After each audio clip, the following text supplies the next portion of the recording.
नमस्कार मंडळी, मी अनुष्का आपल्या सगळ्यांचं आजच्या या एपिसोडमध्ये मनापासून स्वागत करते. आज काहीसा वेगळा एपिसोड असणार आहे. मंडळी, तुम्हाला आठवतंय का आपण श्रावण स्पेशल एपिसोड केला होता आपली मैत्रीण निरुपमा महाजन हिच्या बरोबर. त्यावेळेस तिने एक शीघ्र कविता केली होती. तर आपल्या या मैत्रिणीचा एक काव्यसंग्रह प्रकाशित झालाय शांत गहिऱ्या तळाशी, आणि या काव्यसंग्रहाच्या निमित्ताने आपण तिच्याशी गप्पा मारणार आहोत आणि आम्ही काही तिच्या मैत्रिणी तिच्या काही कवितांचं वाचन करणार आहोत. तर हा एपिसोड शेवटपर्यंत बघा आणि छान छान कवितांचा आनंद घ्या. सुरू करूयात. निरुपमा, तुझं खूप खूप स्वागत आहे. आणि आधी मी तुमची मंडळी ओळख करून देते की आम्ही सगळ्या निरुपमाच्या मैत्रिणी आहोत. तर ही माझ्या शेजारी बसली आहे, ती सुमन. ही IT प्रोफेशनलिस्ट आहे. त्यानंतर इकडे दीपा केळकर. दीपा केळकर ही स्वतः कवयित्री आहे आणि तिचाही एक काव्यसंग्रहात तिच्या पण काही कविता प्रकाशित झाल्या. नाटक, सिनेमा, बरंच काही काही ती करत असते. तिकडे आहे अर्थतज्ञ CA माणिक लोध. तर ही पण CA आणि कविता जरा विरोधाभास असला तरी पण माणिक सुद्धा साहित्यात खूप रमते. आणि सुमन आव्हाड, मग अशी आडनाव सांगायचं राहिलं. सो सुमन आव्हाड, अशा आम्ही सगळ्या घट्ट मैत्रिणी आहोत. आणि निरुपमाच्या काव्य संग्रहाच्या प्रकाशनाच्या दिवशी आम्ही काव्य वाचनाची एक छोटीशी मैफिल पण केली होती. त्यातल्याच काही निवडक कविता आम्ही तुमच्या समोर सादर करणार आहोत. तर शेवटपर्यंत बघा आणि सांगा की तुम्हाला या सगळ्या कविता कशा वाटल्या. तो आता पुन्हा एकदा निरुपमाकडे वळूयात. निरू, या सगळ्या पुस्तकामागची निर्मिती तू आमच्या रसिकांना सांग. खरं तर अगदी लहानपणापासून मी कविता करते, पण जसजशी मोठी व्हायला लागली तसतसे माझे विषय बदलत गेले, त्याचा आशय बदलत गेला. आणि जेव्हा रसिकांच्या समोर या कविता मी सादर करत असे तेव्हा अनेक लोक मला विचारत होते की एकाच ठिकाणी तुझ्या सगळ्या कविता वाचण्याची आमची इच्छा आहे, तर एखादा कविता संग्रह का प्रकाशित करत नाहीस. आणि मग एकदा मनाने ठरवल्यानंतर सगळ्यांचे हात त्याला लागत गेले त्या कामाला आणि शेवटी आता फायनली हातात आलंय. झालेलं. काय वाटतं तुला माणिक, हे मुखपृष्ठ खूप भारी झालंय ना? खूपच सुंदर आणि इतका अर्थपूर्ण आहे. त्यातली प्रत्येक कवितेची लिंक त्या मुखपृष्ठाला लागली असं मला पण हे मुखपृष्ठ म्हणजे शांत गहिऱ्या आणि खाली असं तळाशी आहे. तर ही संकल्पना खूप भारी आहे आणि हे खूप मला आवडलं. आणि हे मागे या पेजला काहीतरी एक वर्ड आहे मंडळी, याला इंग्लिश मध्ये ब्लर्ब आणि मराठीमध्ये पाठराखण म्हणतात. म्हणजे कौशल इनामदारांनी याला ब्लर्ब दिलेला आहे आणि त्यांनी पूर्ण कविता वाचून पूर्ण पुस्तकाबद्दल एकत्रितपणे काय भावना झाल्या त्यांच्या हे रसिकांना कळावं याच्यासाठी एक थोडक्या शब्दात अगदी लिहिलेलं असतं, त्याला ब्लर्ब म्हणतात. म्हणजे आपण पुस्तक विकत घ्यायला गेलो की मागचं ब्लर्ब वाचून आपल्या लक्षात येतं की आपल्याला हे पुस्तक आवडेल की नाही. पण मला असं वाटतं तुम्हाला पण बघा, तुम्हाला पण एक मत नक्की होईल की कथा म्हणजे जेव्हा एखादा लेखक कथा लिहितो तेव्हा त्याच्या डोक्यात काहीतरी संकल्पना असते, पण कवयित्री होणं जरा म्हणजे कविता सुचणं हे जरा अवघड आहे असं मला वाटतं. तुम्हाला काय वाटतं, आपल्याला हे कसं होईल? नक्कीच कविता सुचणं हे अवघडच आहे आणि तिचं जे ताल, लय, सूर ते बांधत जाणं हे सुद्धा फारच सुंदर आहे आणि ते तिने वृत्तात बांधलंय हे अजून अवघड आहे. म्हणजे तू पण कविता करते त्यामुळे तू हे जास्ती छान सांगू शकते की कविताची निर्मिती ही निश्चितच लेखकाचेही कष्ट असतात पुस्तक लिहिण्यामागे, पण कविता सुचायला जरा अवघड आहे असं माझं मत आहे ऍज अ लेखिका किंवा एक प्रेझेंटर म्हणून, नाही का? तुला काय वाटतं सुमन? आणि त्यातल्या त्यात जसं सुमनच्या पण मंडळी कविता प्रकाशित आहेत. प्रकाशित नाहीयेत अजून. एक सामुदायिक कविता संग्रह आलेला आहे क्रांतीच्या वाटेवर, पण माझे स्वतःचं पुस्तक लवकरच येईल. पण मी बहुतांशी मुक्त छंदात लिहिते, त्यामुळेच मला निरुपमाच्या कवितांचं प्रचंड कौतुक आहे की अतिशय संवेदनशील विषय, पण ते सुद्धा मात्रांमध्ये लयबद्ध कवितेच्या स्वरूपात आशय राखून मांडणं खूपच अवघड आहे आणि त्यासाठी निरुपमाचं मनापासून कौतुक. तुम्हाला आठवतंय का निरुपमा बरोबर आपण श्रावण स्पेशल एपिसोड केला होता, तर त्यावेळेस सुद्धा तिने अवघ्या 2 तासात त्या श्रावणाचा सगळे जे काही सण आहेत त्याची एक शीघ्र कविता केली होती आणि मी त्याची साक्षीदार आहे. सो वरती तुम्हाला लिंक त्याची येईल, सो ती क्लिक करा आणि निरुपमाच्या त्याही कवितेचा आनंद तुम्ही नक्की घेऊ शकता. सो पुढे जाऊयात. निरुपमा, मला असं विचारायचं की यातल्या खूप साऱ्या कविता आहेत, तर म्हणजे याच्यातली स्पेशल माझी आवडणारी कविता आहे मैत्रीण, तर ही मी आपल्या रसिकांसाठी सादर करणारच आहे. तर तुझी नेमकी काय भावना आहे ह्या कवितेबाबत? मैत्रीण ही कविता म्हणजे स्त्रीच्या जीवनातला अतिशय अविभाज्य घटक आहे की आपण लहान असू किंवा मोठ्या असू, मैत्रिणी या कुठल्याही वयोगटातल्या असतील तरी त्यांचे जितकं प्रेम, जितका जिव्हाळा असतो तितकीच त्यांच्यात भांडणं असतात, रुसवे फुगवे असतात. आणि जशी आपली आहे जितकी भांडणं वादविवाद जास्त तितकी ती मैत्रीण अगदी जवळची असते. बरोबर. तर हेच अगदी हेच खरं. मी इथे लहान मुलींच्या एका प्रसंगात दाखवण्याचा प्रयत्न केलेला आहे, अशी ती कविता. खूपच छान, मस्त. छान. आणि तुला नेमकी तुझी सगळ्यात आवडती कविता कुठली याच्यामधली? अरे बापरे, ही गोष्ट खूप अवघड आहे. खरंच खरंच आवडत कारण आईला आपलं प्रत्येक मूल जसं प्रिय असतं ना, तशी प्रत्येक कविता ही मला प्रिय आहे. त्यात असं मला सांगता येणार नाही की ही जास्त आवडते किंवा ती प्रसंगाप्रमाणे त्या कविता लक्षात राहतात की या प्रसंगाला आपण किती भावूक होऊन ही कविता केलेली होती आणि त्या क्षणी मग ती प्रत्येक कविता मला आवडलेलीच असते. पण सर्वसामान्यपणे मला पडलेला प्रश्न मंडळी, कदाचित तुम्हालाही पडला की नाही मला माहिती नाही, पण मला नेहमी असं वाटतं की कविता म्हणजे कवी, दीपा पण कविता करते, ती पण सांगू शकते, तर किंवा सुमन तू पण, की कविता लिहायला बसणं म्हणजे खास त्याची बैठक मारावी लागते का, की आता मी कविता लिहायला बसणार आहे, नेमकं काय असतं, म्हणजे ते प्रोसिजर काय आहे? खरं तर माहितीये का की तुम्हाला एखादा स्पार्क लागतो, एखादी गोष्ट मनाला भिडली. समजा तुम्ही जाताय आणि तुम्हाला रस्त्यात एखादी भीक मागणारी मुलगी दिसली तर तुम्हाला आतमध्ये कळवळून येतं अगदी, आणि त्या क्षणी तुम्हाला ते एक स्पार्क जो मिळतो ना, त्याच्यावर तुमची कविता आपोआप तुमच्या मनात ती रुजायला लागते. अच्छा. आणि मग ती त्या क्षणी पूर्ण होईल असंही नाहीये. ती कविता हळूहळू दिवसभर, 2 दिवस, कधी कधी महिनाभर ती प्रोसेस चालू राहते. मला वाटतं या दोघी सहमत असतील माझ्याबरोबर. अगदी आपण याला सहमत आहे की असं होतं की हा प्रसंग डोक्यात आहे आणि ह्याच्यावरती आपल्याला खूप व्यक्त व्हायचंय, मग कसं, आणि ते शब्द आणि ते असं सगळं आपोआप जुळून येतं आणि मंदिर जसं सुंदर बांधलं जातं ना, तशी ती कविता अगदी सुंदर बांधली जाते. आणि निरुपमाची तर प्रॉपर वृत्तातच बांधली जाते, म्हणजे खरंच म्हणजे आवडलं म्हणजे जातं. असं नाहीये ना की कविता लिहायला मी आता सगळं आवरलंय, आता मी कविता लिहायला बसते. अजिबातच नाही आहे, ती तसं नाहीच आहे. कारण जो म्हणजे निरुपमाने जसं सांगितलं की ती सिच्युएशन आपल्या डोक्यामध्ये राहते, ती रेंगाळत राहते आणि मग त्याच्या आपोआप आपल्याला शब्द, काही रचना सुचत जातात. आणि निरुपमाचं खास कौतुक की ती वृत्तबद्ध याच्यामध्ये तिने जे अख्खा तिचा काव्य संग्रह पूर्ण तसाच आहे. ते खूपच अभिनंदन आणि कौतुकास्पद आहे. धन्यवाद. खूप thanks. म्हणजे आम्हाला पण खूप भारी वाटतंय तुझा हा कविता संग्रह. आणि कविता वाचताना खरंच मला, म्हणजे मी पहिल्यांदाच कविता वाचल्या फ्रँकली, तर मला कविता वाचताना पण खूप मजा आली. म्हणजे हा प्रयोगच होईल माझ्यासाठी होता आणि तो मी खूप एन्जॉय केला. सो कविता कशा सादर करायच्या हे पण तुम्ही नक्की या एपिसोड मध्ये बघा. या तर सगळ्या कवयित्री, जाणकार सादरकर्त्या आहेच आहेत, पण माझाही हा प्रयत्न असणार आहे की कविता सादर करणं हे सुद्धा मला हिनेच शिकवलं. सो निरुपमा, अजून काय सांगशील या कविता संग्रहाबद्दल? कविता संग्रहामध्ये अनेक विषय मी हाताळण्याचा प्रयत्न केलेला आहे. आणि अगदी म्हणजे निसर्ग कविता आहेत, प्रेम कविता आहेत, अध्यात्माच्या कविता आहेत, प्रणय कविता आहेत, विरह कविता आहेत, काही विनोदी कविता आहेत, अशा अनेक प्रकारच्या कविता प्रासंगिक आहेत. आणि याबरोबरच कुठेतरी आपण आपल्या कवितेतून समाजाला काही देऊ शकतोय का, त्याच्यातून एखादी शिकवण मिळते का, हा विचार मी जास्त केलेला आहे. त्याचबरोबर मी वृत्तबद्ध आणि छंदोबद्ध सुद्धा कविता करते. त्या दृष्टिकोनातून विविध वृत्त त्याच्यामध्ये कशी येतील हेही बघितलेलं आहे. तर याची स्पेशालिटी तीच आहे की सगळ्या गोष्टी एकत्रित, सगळ्याची उदाहरणं लोकांना मिळावी. म्हणजे एक काव्य संग्रह तुम्ही हातात घेतला तर तुम्हाला सगळे विषय, सगळ्या चवींचे टच मिळू शकतो. कविता ज्या आहेत त्या तुम्हाला नक्कीच त्याचा आनंद घ्यायला मिळेल. माझा काव्यसंग्रह तुम्हाला तुमच्या नवीन वर्षात तुमच्या घरी हवा असेल तर तुम्ही बिनधास्तपणे लिंकवर क्लिक करा और निरुपमाला पेन करा. सो आपण काव्य वाचनाकडे वळूया. हो, आता अगदी सगळ्यांची excitement एकदम Right. झाली आहे की आणि मला वाटतं मंडळी पण उत्सुक असतील की हो, नेमकं एवढं काय असं आहे. वृत्त आणि छंद सगळ्यांनाच हा विषय माहिती असतो असं नाही. बरोबर, आणि मराठी अवघड व्याकरण- विषय आहे तो. मराठी व्याकरणाची ज्यांना बरोबर. आवड आहे त्यांनाच हे समजू जमेल शकतं. आणि समजू शकतो. सो आपण पण demonstrate तरी करायला तिने अगदीच हरकत नाही. तरी तिचे शब्द खूप सोपे आहेत. हा, हो, मग मला आपण आनंद सुरुवात आहे. आपण करूयात. माणिक पासून सुरुवात. ओके. हा. कवितेचं नाव आहे उत्सव.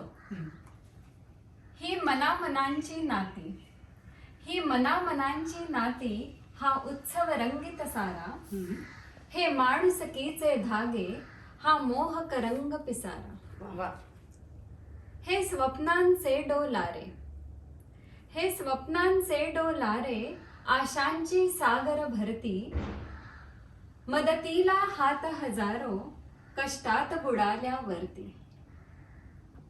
मग कुठे निराशा उरते, मग कुठे निराशा उरते, मग कुठे वेदना काही, हा अशक्य चुकणे रस्ता, गणगोत दिशांना दाही. या जगात माझे जगणे, तेव्हाच सफल मी म्हणते.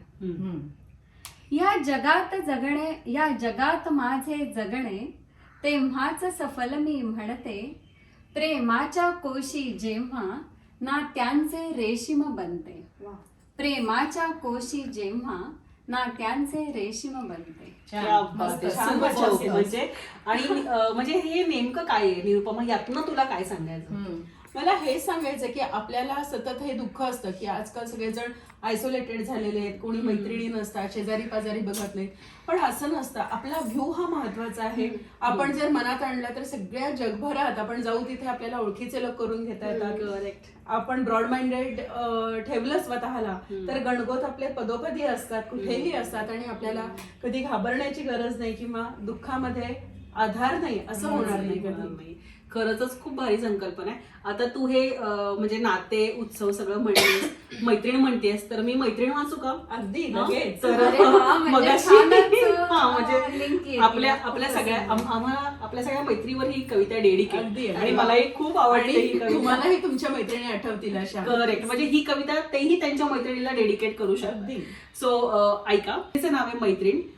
टोल वाजला शाळा सुटली, झिपऱ्या पोरी हुंदडती. टोल वाजला शाळा सुटली, झिपऱ्या पोरी हुंदडती. धावत सुटल्या घराकडे की थव्या तुरी चिमण्यानी घेतली. झिपऱ्या पोरी अनवाणी, झिपऱ्या पोरी अनवाणी, जीर्ण जगे अंगावरती. शिवारातल्या वाटेवरती शब्द फुलाच्या बरसाती. हळूच खोड्या आणि लबाड्या, रुसवे फुगवे ठरलेले. हळूच खोड्या आणि लबाड्या, रुसवे फुगवे ठरलेले.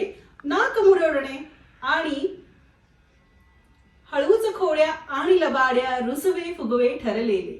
हळूच खोड्या आणि लबाड्या, रुसवे फुगवे ठरलेले.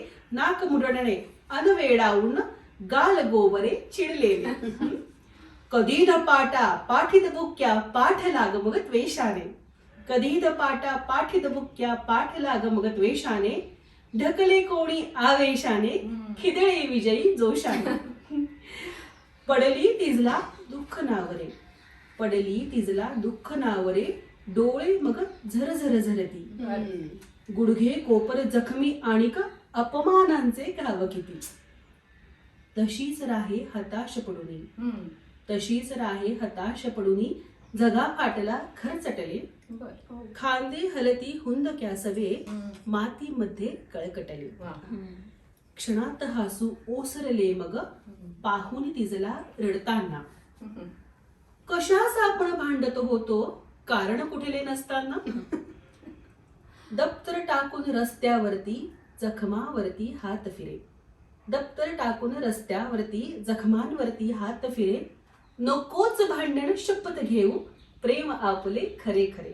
किती नकोच भांडण शपथ घेऊ, प्रेम आपले खरे खरे. समजूत माफी लाडी गोडी, गोड मिठी मग मैत्रीची. समजूत माफी लाडी गोडी, गोड मिठी मग मैत्रीची. जीव खाऊनी मारे भांडे, अशीच मैत्रीण खात्रीची.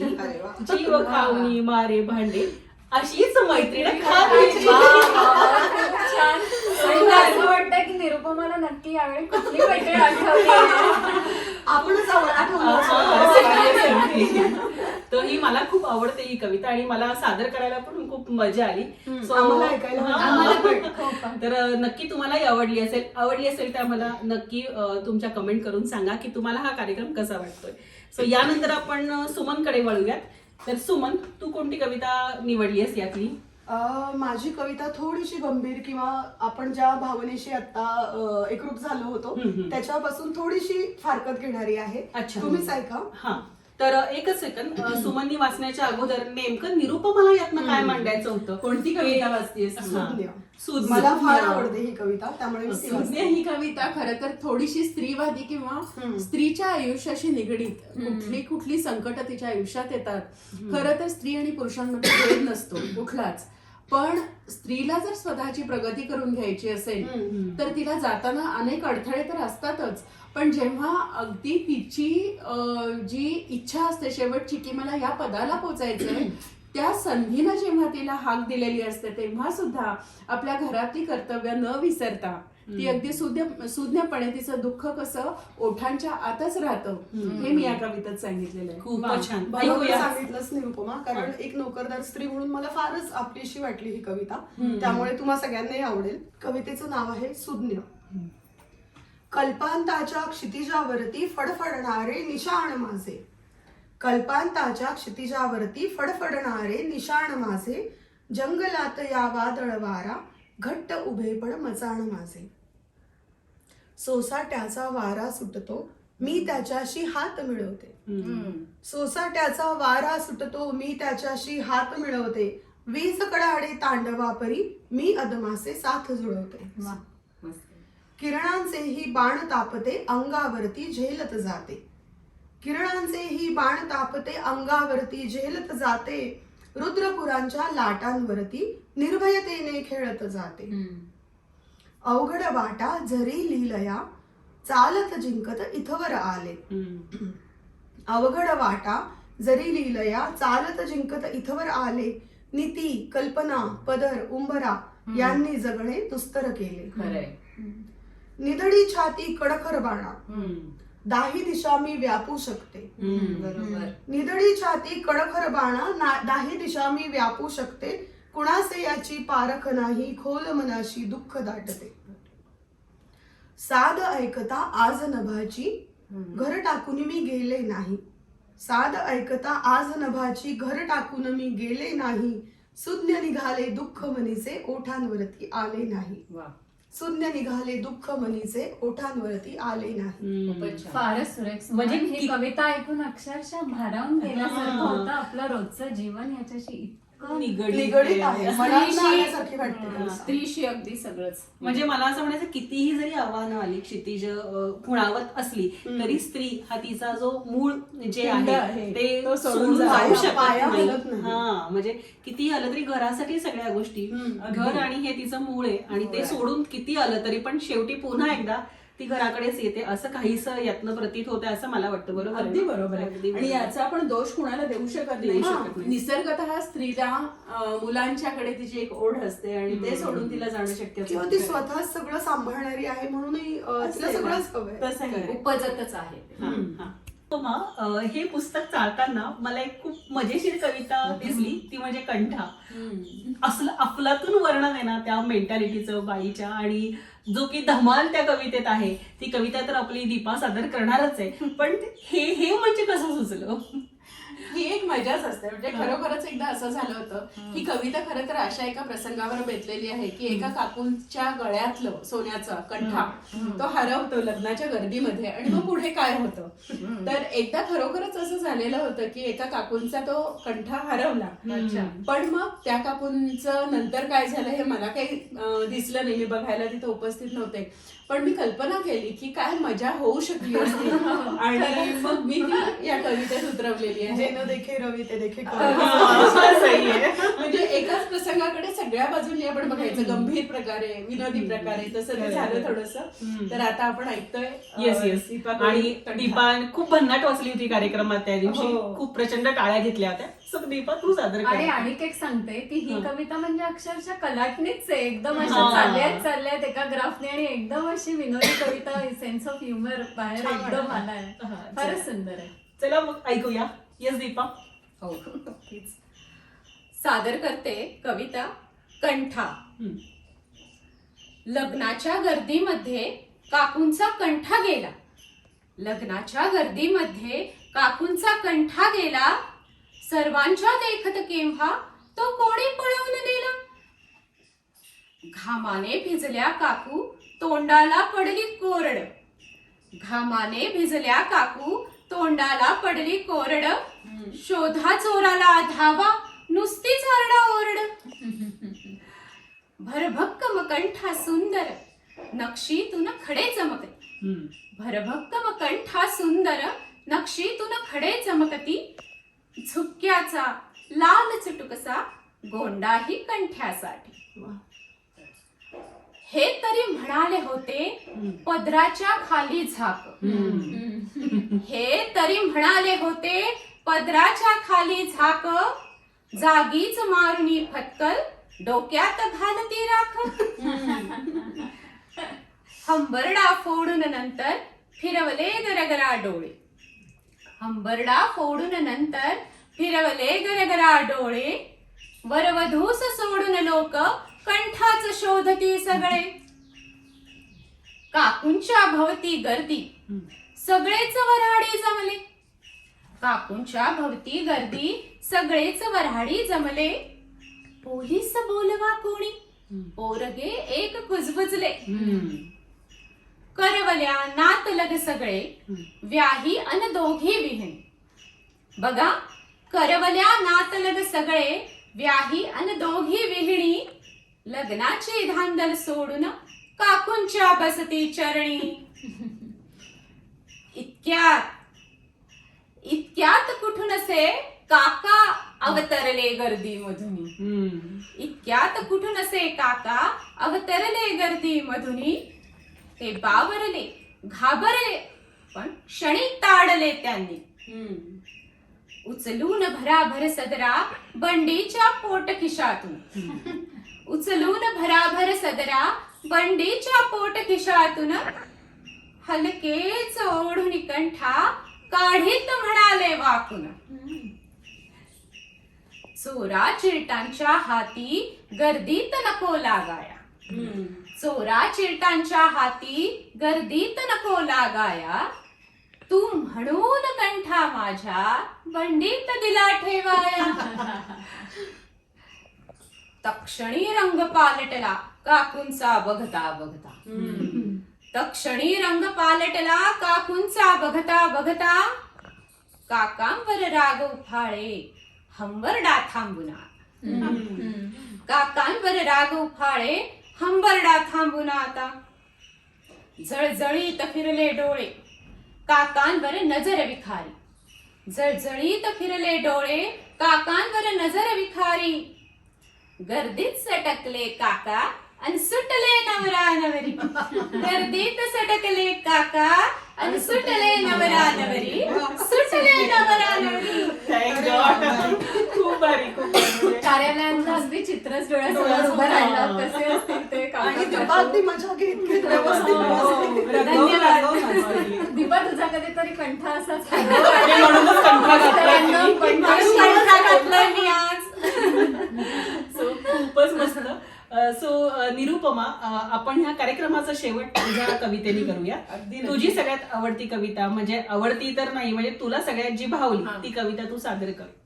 सो निरुपमा, अजून एक खूप मस्त कविता आहे जत्रा. तर ती नेमकी काय आहे हे मी सांगणार नाही, पण ती कविता मला जास्ती वास्तववादी वाटली आणि थोडीशी आजच्या ज्या गोष्टी घडतात सतत सतत त्यावर प्रकाश टाकणारी ठरली. तर ती कविता तू आधी सादर कर, मग आपण त्यावर बोलू. नक्की. मंडळी, कविता सादर करतेय जत्रा. जत्रेत हरवली पोर जीवाला घोर लागला त्याच्या. जत्रेत हरवली पोर जीवाला घोर लागला त्याच्या. नाजूक चंद्राची कोर जग्यावर मोर निळ्या पंखांचा. नाजूक चंद्राची कोर झग्यावर मोर निळ्या पंखांचा. ते गोड गुलाबी लाल गोबरे गाल भावही भोळे. ते गोड गुलाबी लाल गोबरे गाल भावही भोळे. हरणीगत चंचल चाल स्वप्न वेल्हाळ टपोरे डोळे. पडतात प्रश्न ते किती. पडतात प्रश्न ते किती. कशाची भीती नसे पोरीला. अनहट्ट निरागस अति गुंगते मती तिच्या जोडीला. गेलीच कशी अवचित. गेलीच कशी अवचित सोडूनी हात घट्ट धरलेला. जाणुनी जगाची रीत कल्पनातीत बाप भ्यालेला. आठवले त्याला जुने. आठवले त्याला जुने तीर मारणे कुणाही स्त्रीला. अंछछोरसे बोलणे मजेने म्हणे स्पर्श केलेला. त्या लाज वाटली आता. त्या लाज वाटली आता पौरुषी कथा पुन्हा आठवता. अशा नराध महता लेख कल्पिता, अशा नराध महता लेख कल्पिता, सरकला पुरता. धावतो भान हरपून, धावतो भान हरपून, भीक मागून दयेची देवा, स्त्री स्पर्श आता टाळून, सभ्य होऊन करतसे धावा.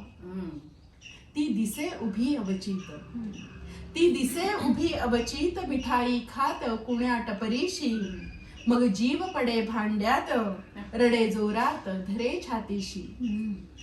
ती कुरवाळत गालास, विचारे त्यास कुठे गेलेला, ती कुरवाळत गालास, विचारे त्यास कुठे गेलेला, तो म्हणे परतलो खास, सोडला बास मार्ग चुकलेला.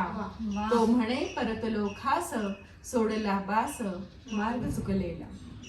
अगदी वास्तव. म्हणजे जे सध्या जे आपण अनुभवतो ना, म्हणजे आपली मुलं जेव्हा बाहेर जातात, मुली म्हणा बाहेर जातात, तेव्हा जी फिलिंग असते की आपली मुलगी गेली आहे, सुरक्षित असेल ना, तर त्याच्या पाठीमागे कुठेतरी जी पौरुषी मानसिकता असते ती या शेवटच्या 2 लाईन मध्ये इतकी कॅच केली आहे जबरदस्त, की ते जे आहे जे मी केलंय, म्हणजे त्या पुरुषाला असं म्हणायचं की जे मी ज्याच्यातला जो बदल, त्याच्यातला ट्विस्ट आहे की आता तुझी मुलगी तुझ्या मुलीवर बेतलं की तुला कळतंय की नेमकी तेव्हा फिलिंग काय असेल. सो आणि फक्त पुरुषांच्या बाबतीत नाही तर हे कुठल्याही गोष्टीत आहे की एखाद्या स्त्रीनं जरी चोरी केली कुठेतरी, जेव्हा तिची एखादी गोष्ट चोरीला जाते तेव्हा ते रिअलाइज होतं की त्या व्यक्तीला कसं वाटत असेल आणि आपली केलेली चूक कुणाला कशा प्रकारे भोगायला लागू शकते. अगदी मानवी स्वभाव याच्यात मी मांडायचा प्रयत्न केलेला आहे. खूप छान. आणि आमच्या या गप्पा अशाच खूप रंगत राहतील, पण तुर्तास आम्ही या एपिसोड पुरता आपला निरोप घेतोय. तुम्हाला हा एपिसोड कसा वाटला हे आम्हाला कमेंटमध्ये नक्की सांगा, आणि आवडला असेल तर लाईक, शेअर आणि सबस्क्राईब करा. आता पुरतं या एपिसोडमधून मी अनुष्का माझ्या सगळ्या मैत्रिणींसोबत तुमचा निरोप घेते. नमस्कार. नमस्कार.